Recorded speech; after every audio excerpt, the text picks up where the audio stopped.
E3 smartwatch. Kind of the watch goes, it feels really premium and it has a nice heft to it. The band is also pretty nice. It also has a nice tactile button on it. It has a pretty nice satisfying click. I don't know if you guys can hear that, but it's also accompanied by an orange accent color, which I like. Now, as far as the screen goes, the watch. Now, I think this is one of the highlights of the watch because the menus are very clear and easy to navigate. All you need to do is swipe left from the main face to get to your widgets, or in my opinion, the better way is to swipe right from the main face, which leads you to a menu of apps like you'd see on an Apple or Galaxy Watch. Instead, lets you see all the icons laid out in front of you, so you can easily and quickly select what you want to select. As far as using this watch as a fitness tracker, the exercise modes on this watch are very good and extensive, from weightlifting to swimming. Speaking of swimming, this watch is actually waterproof. Yeah, that's pretty cool. So you can swim in the pool with it and log your exercises. I personally wouldn't if I don't have to,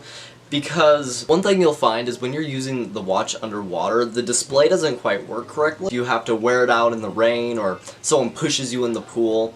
It's enough to really be excited about the waterproof feature. This watch comes with a forecast feature where it tells you the weather temperature along with whether it's going to be cloudy, rainy, windy, and even better, it gives you an entire 6-day forecast. And if it's connected to your phone, it'll even send you little pings of the current temp. Speaking of notifications, it's basically everything you would expect from a smartwatch. It'll give you a little buzz, like I just got now, and then it lets you receive texts, it lets you know if someone's calling you, which you can make calls on the watch, by the way. Now, we touched on fitness tracking features a little bit earlier, but the watch also has your typical health monitoring stuff, such as you're able to check your heart rate, your blood oxygen. It also comes with a sleep tracker, so you can see how your sleep has been. You can check your sleep. It also has a step counter and a distance tracker. So in other words, the watch does a pretty good job of telling you how lazy you've been. Now, this watch also has a lot of time-related features. It has timers, stopwatches, and alarm clocks if you need to use them at any point. And in my lifestyle, those features actually come in handy quite frequently for me. Now,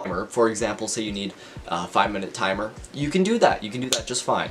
The display of the watch itself. The screen is great. It's a pretty high resolution, so when you're using their built-in watch faces, they look pretty clear and there's no complaints with those. I do notice that sometimes with your own custom watch faces, and it's pretty colorful too, so even if you're outdoors, you can see it very well. So switching gears to the app, so when you go to the main page of the app, you'll see your widgets, such as your sleep widget, which shows your sleep range from REM to deep, and you can see other health-related widgets there. And while we're speaking of the app, this is also where you can customize your watch faces. And in my opinion, this watch has a much better selection of good faces than the BT2 did. And I also noticed how they're actually updating it in real time. I recently looked at the app's watch face selection, and it was a lot bigger than the first time I had looked at it when I first got the watch. And a nice thing about this watch is this animated velociraptor carrying an egg, which is honestly one of my favorites to use. Now, if you're like me and you